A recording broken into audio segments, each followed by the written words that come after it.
नमस्कार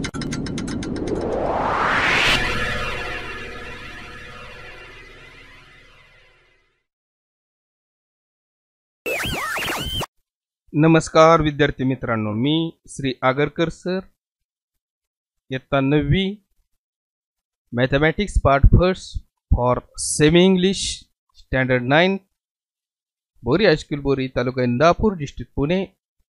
today we learn Venn diagrams, subset, universal set, complement of a set. Myself Shri Agarkar येसे. तर विद्यार्थी मित्रांनो, पहा, आज आपण गणित भाग 1 मधील Venn diagrams, subset, universal set आणि कॉम्प्लिमेंट ऑफ सेट हा भाग पाहणार आहोत. तर याच्यातील पहिला भाग आहे तो आहे Venn diagram. Let's learn. British logician John Venn was the first to use closed figure to represent sets. बघा, इथं लक्ष द्या, इथं काय महत्त्वाचं दिलेलं आहे, क्लोज्ड फिगर्स. क्लोज्ड फिगर्स तुमच्या लक्षात येईल. जर सेटला रिप्रेझेंट करायचा असेल तर कोणती फिगर पाहिजे, closed figures. Such representations are called Venn diagrams. Venn diagrams are very useful in order to understand and illustrate the relationship among sets and to solve the examples based on the set. तर विद्यार्थी मित्रांनो लक्ष द्या, British तर्कशास्त्रज्ञ John Wien यांनी sets दाखवण्यासाठी, sets म्हणजे संच दाखवण्यासाठी बंदिस्त आकृत्यांचा उपयोग केला. त्या आकृत्यांना आपण वेन डायग्राम असे म्हणणार आहोत. या वेन डायग्राम आपण काही उदाहरणांच्या साहाय्याने समजावून घेऊया. पहा, पहिलं उदाहरण आपल्याला त्यांनी दिलेलं आहे. Let us understand the use of Venn diagrams from the following examples. खालील उदाहरणावरून वेन डायग्राम्स कशा वापरायच्या ते आपण पाहू. पहिलं उदाहरण त्यांनी दिलेलं आहे. Example A is equal to in curly bracket 1, 2, 3, 4 and 5. Set A is shown by Venn diagram. आता हा संच तुम्हाला लिस्ट मेथडने दिलेला आहे. आपण पाहिले writing of sets are 2 methods. First list method, then roster method. मग हा जर संच हे जर आपल्याला दाखवायचा असेल तर त्याच्यासाठी एक आकृती काढलेली आहे. आता ही जी आकृती आहे ही बंदिस्त काढलेली आहे, म्हणजे तुम्ही अशी आकृती काढून जमणार नाही. एखाद्याने अशी आकृती काढली नाही, ही बंदिस्त आहे का, नाही. त्यासाठी कोणत्याही आकाराची एक आकृती काढायची, परंतु ती बंदिस्त काढायची. आता संचाचं नाव काय आहे, ए. मग इथं सुद्धा संचाचं नाव काय दिलं, ए. संचातलं घटक एलिमेंट्स ऑफ सेट्स 1, 2, 3, 4, 5 देऊन टाका. 1, 2, 3, 4, 5 अशा पद्धतीने जो संच आपण लिहिणार आहोत त्याला आपण काय म्हणणार आहोत, वेन डायग्राम असे म्हणणार आहोत. तर विद्यार्थी मित्रांनो, वेन डायग्राम कशा लिहायच्या हे आपण आता पाहिलेलं आहे. दुसरं रूल मेथडनी हा सेट्स लिहिलेला आहे. B is equal to in curly bracket X such that -10 less than X less than equal to 0. पहा, इथं हे जर नसतं चिन्ह असेल तर याला आपण लेस दॅन म्हणणार आहोत, आणि याच्या चिन्हाच्या खाली जर रेस असेल तर त्याला म्हणायचं लेस दॅन इक्वल टू, या चिन्हाला म्हणतात. याचा अर्थ काय असतो, या चिन्हाच्या खाली रेष आली की इथला अंक घ्यायचा म्हणजे वजादा घ्यायचा. या चिन्हाच्या खाली रेष आली की त्याच्या पुढचा अंक घ्यायचा म्हणजे कोणता घ्यायचा, 0 घ्यायचा. म्हणजे 0 ते -10 याच्या दरम्यानच्या सगळ्या संख्या आपण लिहू पाहिल्या. मग कोणकोणत्या असतील त्या, 0 तर घ्यायला लागेल, इथं मी 0 घेतला. नंतर कोणता घ्यावा लागेल मला, -10 हा सुद्धा घ्यावा लागणार आहे. तर आता विद्यार्थी मित्रांनो लक्ष द्या, 0 ते -10च्या दरम्यान संख्या -1, -2, -3, -1, -2, -3, -4, -5, -6, -7, -8, -9 आणि -10. ओके, हे जे सगळं आहे हे आपण रेक्टँगल मध्ये लिहिलेलं आहे. एक आकृती काढलेली आहे बंदिस्त. क्लोज्ड फिगर रेक्टँगल काढलेला आहे आणि ह्या सेटचं नाव काय तुमच्या बी आणि इथं सुद्धा नाव काय दिलेलं आहे आपण बी नाव दिलेलं आहे म्हणून याला काय म्हणायचं वेन डायग्राम असे म्हणतात. तर विद्यार्थी मित्रांनो याच्या पुढचा भाग आपण आता पाहूया. तर पहा याच्या पुढील भाग आहे सबसेट. पहिल्यांदा याची डेफिनेशन पहा व्याख्या काय आहे subset. What is meaning of subset. If त्यांनी एक उदाहरणासाठी आपल्याला दोन सेट दिलेले आहेत त्या दोन सेटचं नाव काय आहे ए अँड बी. मग आता पहा इथं काय आहे if A and B are two given sets म्हणजे तुम्हाला ए आणि बी हे दोन सेट दिलेले आहे. Every element of set B is also element of set A म्हणजे बी मधील प्रत्येक एलिमेंट हा सेट ए मध्ये असेल देन इथं फार महत्वाचा शब्द आहे बी इज सबसेट ऑफ ए.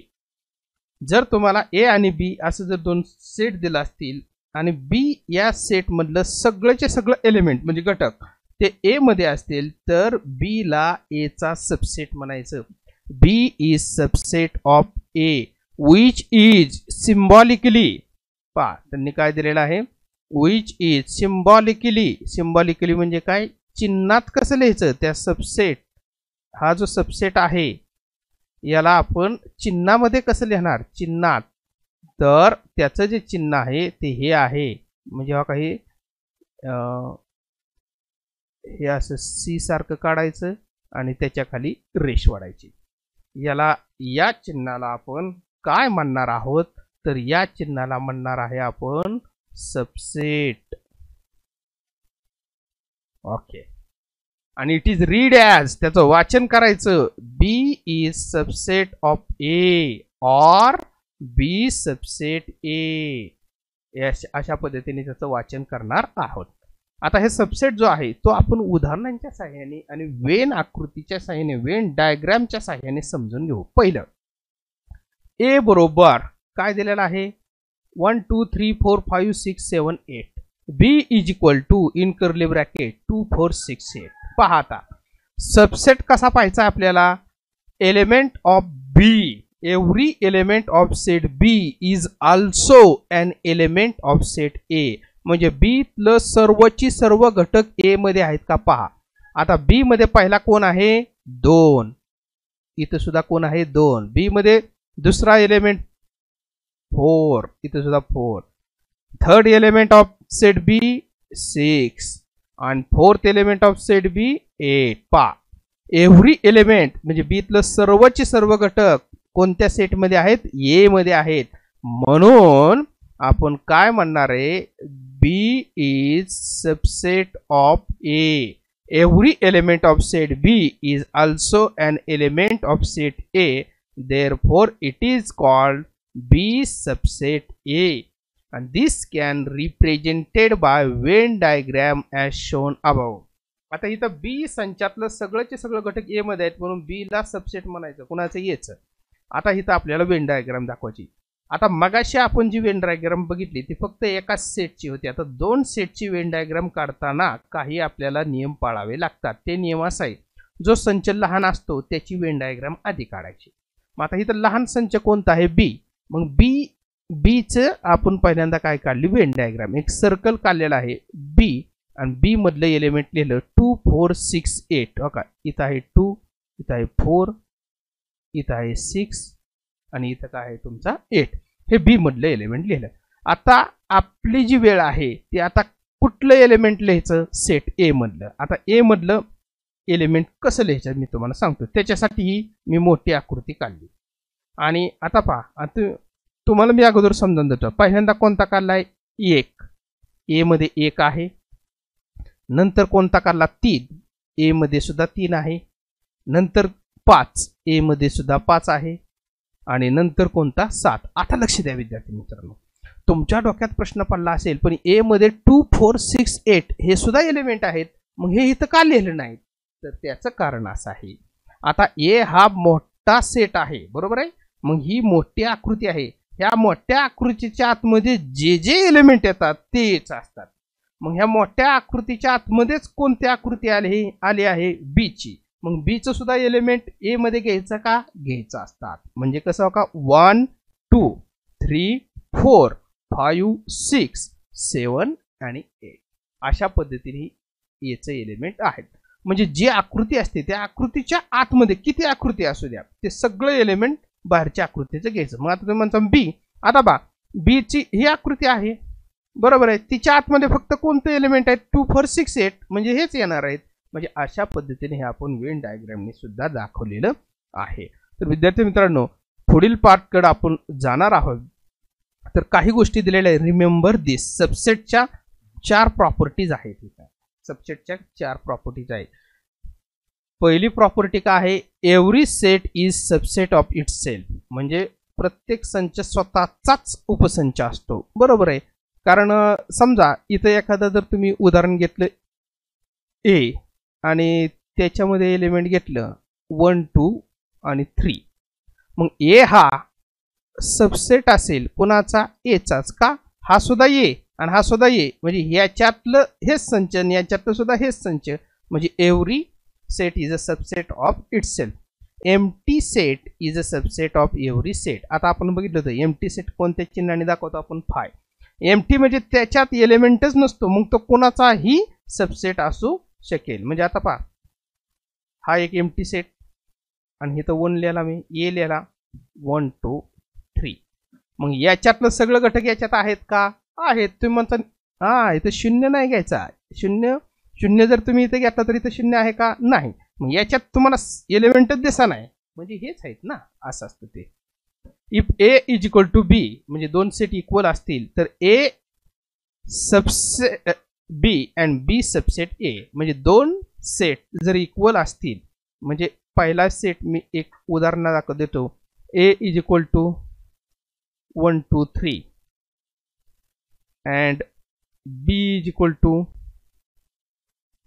1 2 3. बा ए चं एलिमेंट बी चं एलिमेंट सेम आहेत, म्हणजे काय आलं, A is equal to B. Therefore A is subset of B बरोबर आहे, कारण एतलं सगळं घटक कशात आहेत, बी मध्ये. And B is subset of A बरोबर आहे, बीतलं सुद्धा सगळं घटक कशात आहेत, ए मध्ये. आणि ही प्रॉपर्टीचं तुम्ही पडताळा घ्या, A subset of B, B subset of A, then A is equal to B. हेच फक्त उलट्या रीतीने दिलेलं आहे. ए जर सबसेट असेल बी चा बरोबर आहे, ए सबसेट कुणाचा आहे, बी चा. बी सबसेट असेल ए चा बरोबर आहे. एकमेकाचा जर सबसेट असतील तर इथं हे दोन्ही इक्वल असतात, म्हणजे कसं असतात, ए इज इक्वल टू बी. अशा प्रकारचे या चारीचे चारी तुम्ही प्रॉपर्टीज काय करायच्या, सबसेटच्या लिहून घ्यायच्या आहेत. आता एक्झाम्पल पाहू विद्यार्थी मित्रांनो. एक एक्झाम्पल दिले, A is equal to 1 2 3 4 5 7 8, then write all possible subset of S. एकच सेट दिलेला आहे आणि त्याचं सबसेट लिहायचं फार सोपं असतं. ज्यावेळेस एकच सेट दिला असतो आणि त्याचं जर सबसेट लिहायचं असेल तर फक्त आपण काय करायचं, याच्यामध्ये किती एलिमेंट आहे तर 5, फक्त त्याच्यापेक्षा कमी घ्यायचं. पहिला सेट लिहिला पी 1 2 1 3 आहे का, याच्यात आहे. 4 7 8 आहे का, याच्यात आहे. 1 4 8 आहे का, याच्यात आहे. 1 4 7 8 आहे का, याच्यात आहे.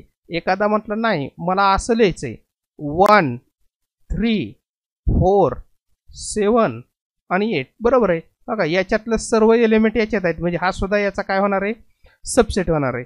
एखादा म्हणे नाही मी असं लिहू शकतो, पा 3 7 आणि 8. पा याच्यातलं एलिमेंट याच्यात आहेत का, सगळं आहेत. किती पद्धतीने तुम्ही लिहू शकता, 7 8 आणि 3 आहेत का, 7 8 3 याच्यातलं एलिमेंट याच्यामध्ये सगळं आहे. एखादा असं म्हणेन 8 1 आणि 3 याच्यातलं एलिमेंट याच्यात आहे, असं म्हणजे सबसेट तुम्ही किती पद्धतीने लिहू शकता विद्यार्थी मित्रांनो. पुढील घटकाकडे आपण याच्यात जाणार आहोत, तो म्हणजे आहे युनिव्हर्सल सेट. युनिव्हर्सल सेट याला मराठीमध्ये आपण विश्वसंच असे म्हणणार आहोत. भूगोलामध्ये आपण पाहिलेला आहे विश्व म्हणजे काय, विश्व याचा अर्थच आहे सर्वात मोठे. मग सर्वात मोठा सेट हा असणार आहे, थिंक बिगर सेट. बघा इथे दिलेला आहे, bigger set which all accommodate all the given set under consideration which in general is known as universal set. म्हणजे जो बिगर सेट असतो त्याला काय म्हणायचं, universal set. So that the sets under consideration are the subsets of this universal set. मग sets under consideration are the subset of universal sets. Universal set पेक्षा जे लहान सेट असतात ते त्याच्या अंडर कन्सिडरेशन असतात. म्हणजे काय, थोडक्यात असं ध्यानात ठेवा, युनिव्हर्सल सेट हा सर्वात मोठा असतो, बिगर सेट असतो, बिगर सर्वात मोठा. Suppose we want to study the students in class 9. आपण इयत्ता 9वीच्या विद्यार्थ्यांचा अभ्यास करणार आहोत. Who frequently remained absent. इयत्ता 9वी मधील सतत गैरहजर राहणाऱ्या विद्यार्थ्यांचा संच आपणास लिहायचा आहे. मग याच्या then we have to think all of the students of class 9 who are in the school. So all the students in a school or the students of all the division of class 9 in the school is the universal set.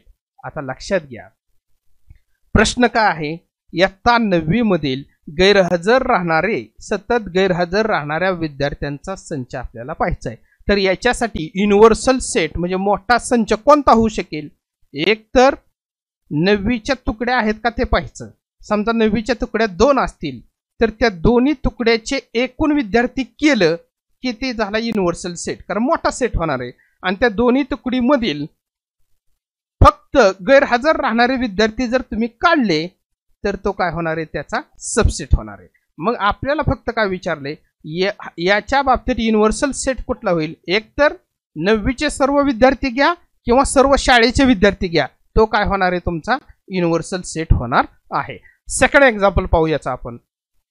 Second example नाही तर पुढचा part आहे आपला complement of a set. आता complement म्हणजे काय आपण बघू.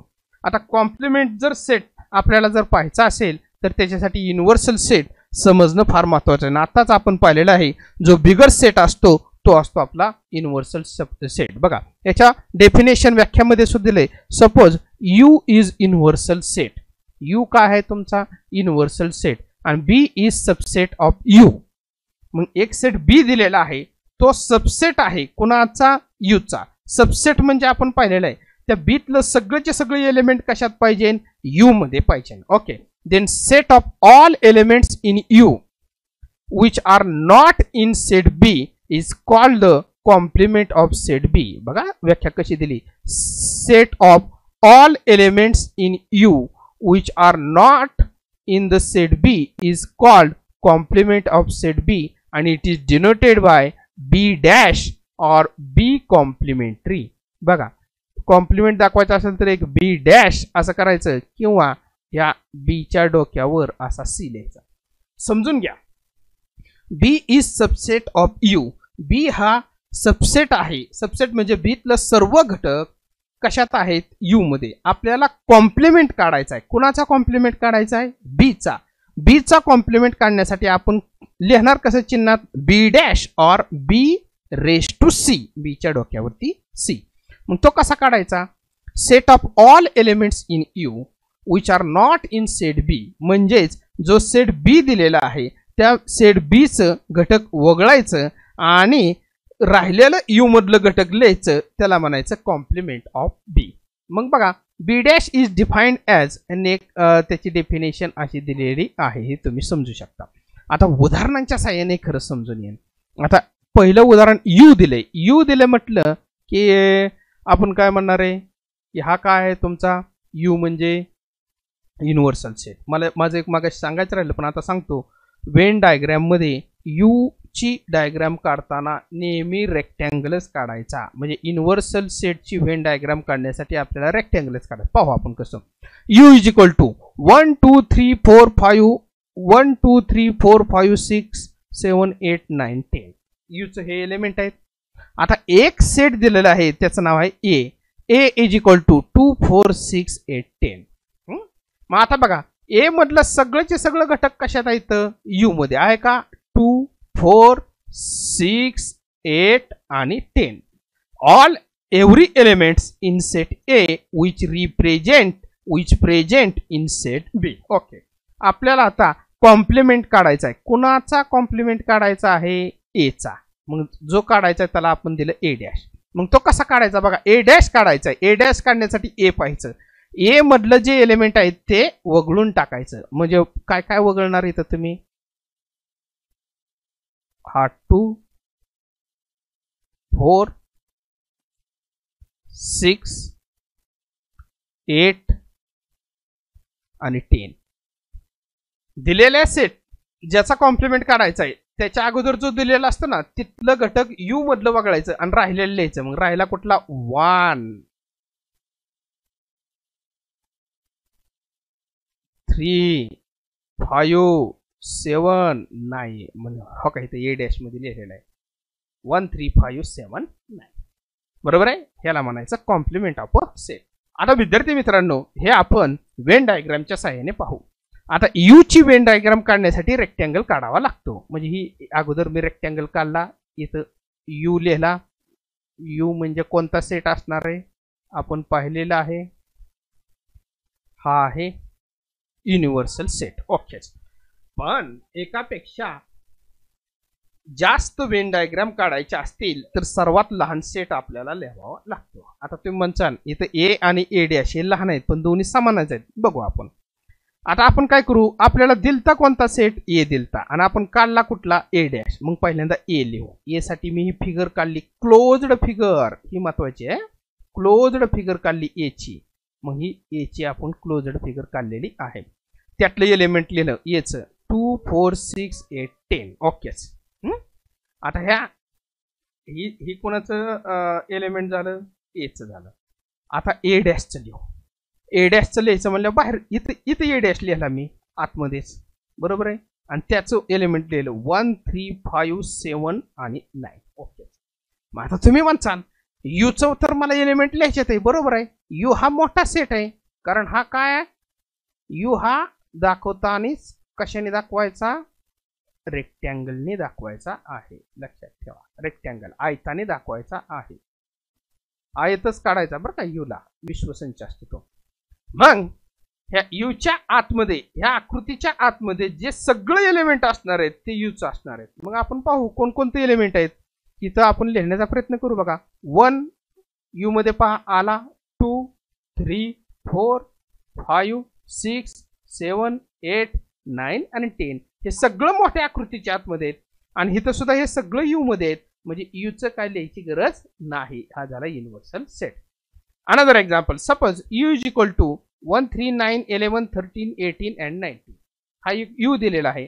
बी दिलेला आहे आपल्याला 3 9 11 and 30. आपल्याला पहिल्यांदा बी डॅश काढायचा. इथलं लिहिलेलं तुम्ही बघा ना बी डॅश कसा काढायचा लक्षात घ्या. बी डॅश म्हणजे कॉम्प्लिमेंट ऑफ सेट बी. मग हा कसा काढणार तुम्ही बी डॅश. हा बी डॅश काढण्यासाठी हा जो बी दिलेला आहे ना त्यातलं यू मधलं घटक वगळायचं. म्हणजे हा का काय काय वगळणार तुम्ही 3 9 11 आणि 13 ही वगळलं. म्हणजे राहिलं काय 1 18 आणि 19 हो का हे राहिलं. म्हणजे हा काय झाला तुमचा बी डॅश. आणि हे दोघं जर एकत्र केली तर शेवटी काय येणार आहे यूच येणार आहे. पहा या दोघांचं घटक याच्यातच असतात. म्हणजे पहा डायग्राम काढायची पहिल्यांदा बी काढला बी मधलं एलिमेंट लिहिलं इथं बी डॅश लिहिला तिथलं एलिमेंट लिहिलं आणि ही मोठी आकृती आपली युनिव्हर्सल सेट आहे म्हणजे रेक्टँगल आणि त्याच्या आतलं सगळं काय असणार आहे यू असणार आहे. आणि हा जो सेट आहे complement of A complement is A given by it set itself हे आपण उदाहरणाद्वारे पुढं पाहणार आहोत प्रॅक्टिस सेटमध्ये. तर पहा विद्यार्थी मित्रांनो लेट्स सी अनदर एक्झाम्पल. आता मी मागाशीच म्हटलं होतं ना हे युनिव्हर्सल सेटचं एक्झाम्पल इथं आलेलं आहे. मग इथं आपण थोडंसं काय करू त्याच्यासाठी लिहून घेऊ. याला म्हणू आपण युनिव्हर्सल सेटचं एक्झाम्पल आहे. युनिव्हर्सल सेट तुम्ही पुस्तकामध्ये पाहू शकता. हे कोणाचं एक्झाम्पल आहे युनिव्हर्सल सेटचं एक्झाम्पल आहे. Let's see another example. कशाचं युनिव्हर्सल सेटचं कॉम्प्लिमेंटचं नाही. A cricket team of 15 students is to be selected from a school. शाळेमधून फक्त क्रिकेट खेळणारी 15 विद्यार्थी काढायचे. Here all the students from school who play cricket is the universal set. मग ह्या त्या शाळेतील क्रिकेट खेळणारी सर्व विद्यार्थी जे आहेत तो आपला युनिव्हर्सल सेट होईल. बरोबर आहे कारण शाळेमध्ये कितीतरी विद्यार्थी क्रिकेट खेळतात 50 60 70 80 90 100 कितीतरी विद्यार्थी क्रिकेट खेळतात. परंतु सर्वच विद्यार्थी चांगले क्रिकेट खेळतात का असा अजिबात असू शकत नाही. त्या 50 60 मधून आपल्याला काय करायचंय सिलेक्टेड 15 स्टुडंट्स निवडायचे आहेत. लक्षात ठेवा, a team of 15 cricket players is subset of that universal set. बरोबर आहे. मग ते 15 जण जे काढलेले आहेत ते आपण जे सर्व क्रिकेट खेळत होते त्यांच्यातूनच आपण निवडून काढलेले आहेत. Generally you is the universal set is denoted by you. Universal set हा कशाने दाखवायचा? युनी. आणि व्हेन डायग्राम मध्ये it is represented by rectangle. आणि जर व्हेन डायग्राम काढायचा असेल तर तो कशाने दाखवायचा? रेक्टँगलने दाखवायचा आहे. म्हणजे बघा इथं हा रेक्टँगल काढलेला आहे, हा पूर्ण रेक्टँगल आपल्या इथे जरी दिसत नसला तरी असा तुम्ही तो पूर्ण काढायचा आहे. यू युनिव्हर्सल सेट आहे. All students in the school who play cricket. शाळेतील सर्व मुले क्रिकेट खेळणारी मुले. आणि त्याच्यातली टीम ऑफ क्रिकेट प्लेयर्स ही किती जणांची काढलेली आहे? फक्त 15 जणांची. Team of cricket players 15. ही मगाचं युनिव्हर्सल सेटचं आहे, कॉम्प्लिमेंटचं उदाहरण नाही. थोडीशी गल्लत करू नका. Practice set 1.3. If A is equal to ABCDE, ए दिलेला आहे. B is equal to CDEF, C is equal to BD, D is equal to AE. 4 set दिलते. Which of the following statements are true and false. आपल्याला true आणि false बघायचं आहे. पहिलं काय दिलंय? C is subset of B. C हा B चा सबसेट आहे का पाहू आपण. C is equal to, C चे एलिमेंट काय आहेत तुमचं? बी आणि डी. बी चे एलिमेंट काय आहेत? सी, डी, ई आणि बी. एफ. सॉरी, आता आपण पाहिलेलं आहे सी हा सबसेट पाहिजे आहे कोणाचा? बी चा. मग सी मधलं सगळ्याचे सगळे एलिमेंट बी मध्ये पाहिजे. इथं बी आहे, इथं बी आहे का? नाही. इथं डी आहे, इथं डी आहे का? आहे. म्हणजे परंतु एक एलिमेंट नाही ना, बी. म्हणून हे जे उदाहरण आहे हे कसलं असणार आहे? फॉल्स. पण लिहायचं कसं वहीमध्ये? सी इज नॉट सबसेट असं लिहायचं, तिरकी रेष वाढायची, of B. C is not subset of B. किंवा तुम्ही असं डायरेक्ट जर लिहिलं C is not subset of B. C हा बी चा काय आहे? सबसेट नाही. दुसरं उदाहरण दिलंय. दुसरं काय दिलेलं आहे पहा. दुसरं उदाहरण आहे A is subset of B.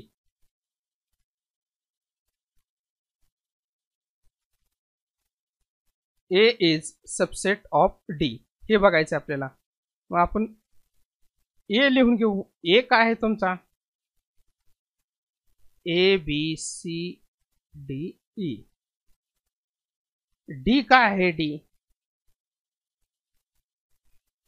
D आहे ए आणि ई. मग एतलं सगळं घटक डी मध्ये आहेत का? नाहीच, कारण ए मध्ये किती घटक आहेत? 5. तिथं किती फक्त आहेत? 2. मोजलं, बघितलं नाही बघितलं, येतलं फक्त 2च घटक ए आणि ई इकडे आहेत. पण हे 3 घटक आहेत का? नाही. म्हणून A is not subset. Not subset बघा चिन्ह काढा ऑफ डी. ए हा डी चा सबसेट नाही. या पद्धतीने आपण लिहिलं. तिसरं उदाहरण दिले बघा त्यांनी. D is subset of B. Okay. D is equal to, D काय दिलेला आहे तुम्हाला? डी दिलेला आहे ए आणि ई. बी काय दिलेला आहे? सी, डी, ई आणि एफ. बघा आपला डी बघायचा आहे सबसेट कोणाचा? बी चा. ए आणि ई इथं आहे का? नाही. इथं फक्त कोणता आहे? ई आहे. म्हणजे इथं सुद्धा काय लिहिणार तुम्ही? D is not subset of B. हे चिन्ह फक्त नीट काढा किंवा असं आपलं अक्षरातल्या D is not subset of B. या पद्धतीने होऊ शकतं. याच्या पद्धतीने तुम्ही 5वं आणि 6वं उदाहरण काय करायचं आहे तुम्ही सोडवायचं आहे. 5वं तुम्हाला तोंडी सांगतो. B is subset of A. पहा बी मधले कोणते एलिमेंट आहेत? C, D, E, F. बीतले सगळे एलिमेंट ए मध्ये आहेत का? ओके. इथं सी आहे, इथं डी आहे, इथं ई आहे, एफ आहे का? नाही. म्हणजे हे सुद्धा उदाहरण तुमचं नॉट सबसेट इन. आणि सी इज सबसेट ऑफ ए. सीतलं कोणते एलिमेंट आहेत? बी, डी. इथं आहेत का? इथं बी आहे, इथं डी आहे. म्हणजे फक्त एकच सबसेट आहे, तो म्हणजे C is subset of A. व्यवस्थितरित्या विद्यार्थी मित्रांनो हे तुम्ही सोडून घ्यायचं आहे. Another example. Take set of natural numbers from 1 to 20 as universal set. म्हणजे 1 ते 20चा युनिव्हर्सल सेट तुम्हाला घ्यायचा आहे. Show set X and Y using Venn diagram. त्याच्यामध्ये एक्स आणि वाय दाखवा, परंतु एक्स आणि वाय जो आहे ते आपल्याला इथं रूल मेथडने दिलेलं आहे. मग पहिल्यांदा आपण यू लिहून घेऊ. यू कसा लिहायचा? U is equal to 1 to 20 natural numbers. Countable number जे असतात म्हणजे ज्या संख्या मोजता येतात त्याला आपण नॅचरल नंबर म्हणतो. तो आपण कॅपिटल एन ने दाखवतो. बरोबर आहे. नॅचरल नंबर म्हणजे 1 2 3 4 5 6 7 8 9 10 11 12 13 14 15 16 17 18 19 आणि 20. ओके, ही झाला यू. आता एक्स काढायचा आहे. पहिल्यांदा एक्स काढून घेऊ. X is equal to in curly bracket x belongs to n. X हा कोणाचा घटक आहे? X element. ह्या साईनचं साईन विसरू नका, पाठीमागं पाहिलेलं आहे. याला काय म्हणतो आपण? एलिमेंट किंवा बिलॉंग्स टू. एक्स एलिमेंट आहे एनचा. एन म्हणजे नॅचरल नंबर्स. पण तो नॅचरल नंबर कितीच्या दरम्यान आहे? 7 to 15. मग अशी जे हे चिन्ह होतं हे लेस दॅन इक्वल टू होतं आणि हे जे आहे हे फक्त काय आहे? लेस दॅन. आणि हे जे होतं ह्याला काय म्हणणार आहे तुम्ही? लेस दॅन इक्वल टू. फरक काय सांगतो? इथं रेष आली, इथं मगाशी तर रेष होती म्हणून हा अंक घेतला, ही रेष होती म्हणून हा अंक घेतला. आता रेष आहे का? नाही. म्हणजे ही 2 अंक घ्यायचं नाही. 7 ते 15च्या दरम्यानच्या संख्या लेस असल्यामुळं ती काय येईल? 8 9 10 11 12 30 40 आणि 50. हे झाला यू. सॉरी एक्स झाला. आता वाय काढू. वाय कसा काढणार तुम्ही? y is equal to in curly bracket y belongs to n. y is element of n. y सुद्धा nच आहे natural number. y is prime number from 1 to 20. Prime number लिहायचे आहे आपल्याला. प्राइम नंबरची सुरुवातच 2 पासून असते. प्राइम नंबर म्हणजे मूळ संख्या. त्या संख्या फक्त त्यांच्याच पाड्यात असतात, त्यांना दुसऱ्या पाड्यात सापडत नाहीत. फक्त याची सुरुवात जी असते 2 पासून होते. 2 3 बघा 2 आला 3 आला 4 येणार आहे का? नाही. 4 2च्या पाड्यात आहे, 4च्या पाड्यात आहे. नंतर येईल 5 कुणाच्या पाड्यात नाही, 7 कुणाच्या पाड्यात नाही, 8 9 10 अजिबात येणार नाही, ते एकमेकाच्या पाड्यामध्ये आहे. नंतर काय येईल? 11 नंतर 13 झाल्या 14 नाही, 15 नाही, 16 नाही, नंतर 17 आणि नंतर 19. हे झालं प्राईम नंबर. 1 to 20च्या बिटवीन 1 ते 20च्या दरम्यान. आता ह्याचे काय काढायचे आपल्याला? यांचा आपल्याला वेन डायग्राम काढायचे आहे. आता विद्यार्थी मित्रांनो, वेन डायग्राम काढण्यासाठी एक लक्षात ठेवायचं, आता हे जर 2 लहान सेट आहेत आणि हे बिगर सेट आहे. आता जे लहान आहेत ना त्यातमध्ये कॉमन कोण आहे पाहायचा. आता बघा इथं कॉमन 11 दिसतोय, इथं 11 आहे, इथं 13 आहे, इथं सुद्धा 13 आहे. मग कॉमन साठी थोडंसं आपल्याला काय करायला लागतं? असं सर्कल काढायचा आणि हा सुद्धा सर्कल काढायचा आणि दोघाचा कॉमन म्हणजे इथे 11 आणि 13 द्यायचा. याला एक्स लिहिला आणि याला वाय लिहिला. मग आता एक्सचं सगळं लिहायचं. बघा एक्सचं सगळं, फक्त 11 आणि 13 लिहायचं नाही, कारण तो त्याच्यात येणार आहे. म्हणजे काय येईल? 8 9 10 11 12 13 हा 14 आणि हा 15. ओके. आता वायचं सगळं लिहा. वायचं काय येतील? 2 3 5 7 ही 11 13 आणि इथं लिहितो मी 19. तुम्ही व्यवस्थित लिहा आकडे काढून. पण तुम्हाला 11 आणि 13 हे दोघांचं समान आहेत म्हणून ही ह्याच्यात पण येणार आहे आणि ह्याच्यात सुद्धा येणार आहे. आता युनिव्हर्सल सेट काढायचा आहे आपल्याला. त्याच्यासाठी काय काढणार आहे मी? इथं युनिव्हर्सल सेट काढण्यासाठी रेक्टँगल, त्याला नाव काय दिलं? यू. मग आता पहा, आता यू काढण्यासाठी हे सगळेचे सगळं घटक याच्यात आहेत का बघायचा. आता बघा 1 ह्या दोघांमध्ये आलता का? नव्हता, म्हणून इथं लिहून टाकायचा 1. टू इथं कुठं आलता का? आलता. आतमध्ये आहे ना, म्हणजे याच्यातच येणार आहे. 3 खाली आहे का? आहे. 4 कुठं ह्या दोघांमध्ये होता का? नव्हता, म्हणून इथे येईल 4. 5 खाली आहे. 6 माझ्या मते कुठंच नाही, म्हणून इथे लिहून टाकला. 7 आहे खाली, वाय मध्ये आहे म्हणून लिहायचा नाही. 8 माझ्या मते एक्स मध्ये आहे, आला तो. 9 एक्स मध्ये आहे. 10 एक्स मध्ये आहे. 11 एक्स मध्ये आहे. 12 एक्स मध्ये. 13 14 15 हे सगळं एक्स मध्ये आहे. 16 कुठं आहे का? नाही, इथे लिहून टाकू 16. 17 कुठं आहे का? आहे, वाय मध्ये आहे. 18 कुठं आलाय का? नाही, इथे लिहून टाकला 18. 90 कुठं आहे का? वाय मध्ये आहे. आणि 20 कुठं आहे का? नाही, म्हणून इथे लिहिला. मग आता यूचं सगळं घटक हे आणि हे म्हणजे हे आपला यूचा सेट होणार. अशा पद्धतीने आपण वेन डायग्राम दाखवलेली आहे. विद्यार्थी मित्रांनो, व्यवस्थित लिहा. पुढचा क्वेश्चन आहे आपला u इज इक्वल टू. आता u म्हणजे युनिव्हर्सल सेट तुम्हाला दिलेला आहे. u इज इक्वल टू 1 2 3 7 8 9 10 11 आणि 12 आणि p is equal to 1 3 7 and 0. Show that u p dash by Venn diagram. आता ही वेन डायग्रामने आपल्याला दाखवायचं आहे. बघा, वेन डायग्राम दाखवायचंय. मग पहिल्यांदा आपल्याला u दिलेला आहे, p दिलेला आहे. p डॅश काढू. p डॅश म्हणजे काय? Complement of set p. Complement काढायचा कुणाचा? p चा. ओकेच. मग p चा कॉम्प्लिमेंट कसा काढायचा? 1 3 7 0 म्हणजे हो का, हे 1 हे 3 7 0 नाही, सॉरी 10. हे घटक वगळायचं कशातलं? u मधलं, आणि राहिलेलं लिहायचं. मग राहिलेलं कोणतं येतील तुमचं? 2 येईल, 8 9 11